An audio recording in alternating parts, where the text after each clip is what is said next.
আপনি যদি আমাকে একটু বলেন যে আমরা আসলে এই কথাগুলো বারবারই শুনছি যে অন্তর্বর্তী সরকারের সময় জারি করা কয়েকটি অধ্যাদেশ, গুরুত্বপূর্ণ অধ্যাদেশ এবং সেগুলোর আসলে ভবিষ্যৎ কী হতে যাচ্ছে সে কথাগুলো এখানে আছে।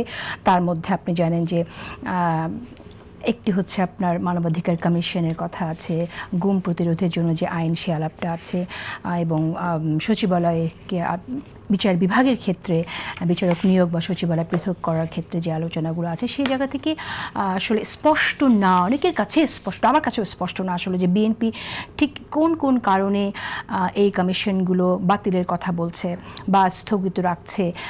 একটু কি আপনি বলবেন যে আপনার ব্যাখ্যা কি, আপনি কতটুকু বুঝতে পারছেন? বিএনপির এই যেই দফাগুলো যেই বিষয়গুলো বললেন, যেই অধ্যাদেশগুলো তারা হয় সংশোধনের প্রস্তাব করছে তাদের বিশেষ কমিটি, অথবা যেটা স্থগিত রাখছে,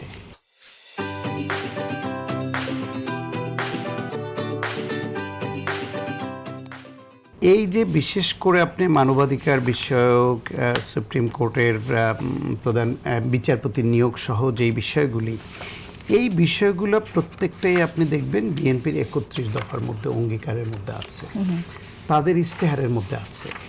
সুতরাং বিএনপি ওইখান থেকে সরে গিয়ে তারা অঙ্গীকার ভঙ্গকারী খেতাব নিবে, এটা আমার কাছে এখনো বিশ্বাসযোগ্য না।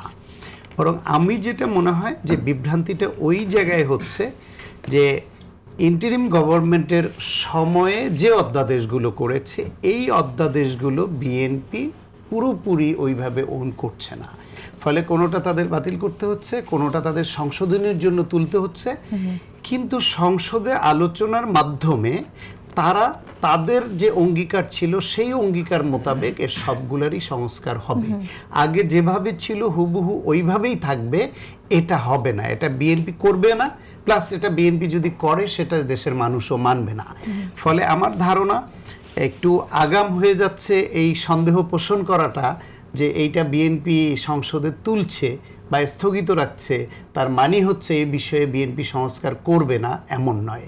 বিএনপির নীতি নির্ধারণী গুরুত্বপূর্ণ নেতাদের সঙ্গে আলাপ করে এরকমটাই জেনেছি যে তারা বেসিক্যালি জাতীয় সনদের মধ্যে যেই বিষয়গুলোতে ঐকমত্য কমিশনে সবাই একমত হয়েছিল এবং সেখানে জুলাই জাতীয় সনদে যেই সব বিষয়ে তারা কি কি বিষয়ে একমত হয়েছে তারপর একটা নোট দিয়েছে যে তবে এ বিষয়ে কোনো দলের যদি দ্বিমত থাকে বা নোট অফ ডিসেন্ট থাকে তাহলে সেই দল জনগণের রায় নিয়ে রাষ্ট্র পরিচালনার দায়িত্বে আসলে তারা তাদের মতো সিদ্ধান্ত নেবে।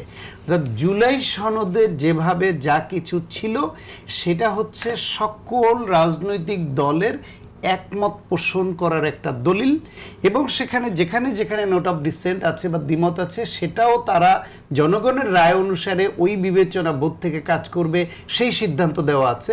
ফলে এইটা হলো সকল দলের একমত হওয়ার একটা জায়গা। বিএনপি এতদিনে তাদের জাতীয় সংসদের আলোচনা বলেন, অন্য নেতৃবৃন্দের কথা, তাদের মন্ত্রীদের ইন্টারভিউ, নানান কিছুতে আমি যা দেখেছি, যা বুঝেছি, তাতে আমার মনে হয়েছে তারা জুলাই জাতীয় সনদটাকে ধরে ধরে সবাই একমতের জায়গাগুলোতে গুরুত্ব দিয়ে সেই সংবিধান সংশোধন বলেন, সংস্কার বলেন, এগুলি তারা করবে। এবং এর মধ্যে তারা প্রায়োরিটি দিবে, তাদের ঘোষণা দেওয়াই আছে তাদের 31 দফার সঙ্গে যেটা ম্যাচ করে, তারা 3 ধাপে করবে। 31 এই যে জুলাই জাতীয় সনদের মধ্যে যেগুলি 31 দফার সঙ্গে ম্যাচ করে যায় সেটা, তার মানে সব দলও চায়, তারাও চায়, আবার তাদের 31 দফা আছে। দ্বিতীয় ধাপে হচ্ছে জুলাই জাতীয় সনদের নাই কিন্তু 31 দফায় এবং নির্বাচনী ম্যানিফেস্টোতে তারা অঙ্গীকার করেছে, এটা তাদের জনগণের কাছে ওয়াদা এবং জনগণ এটা দেখে তাদের রায় দিয়েছে, সেটা। তৃতীয় ধাপে হচ্ছে তাদের 31 দফায়ও নেই, জাতীয় সনদের এইখানেও তারা একমত হয়নি, কিন্তু তারা এখন যদি ফিল করে যে মানুষের চাওয়া, এটা জন আকাঙ্ক্ষা, এটা, তখন তারা তৃতীয় ধাপে সেগুলি হয়তো করবে।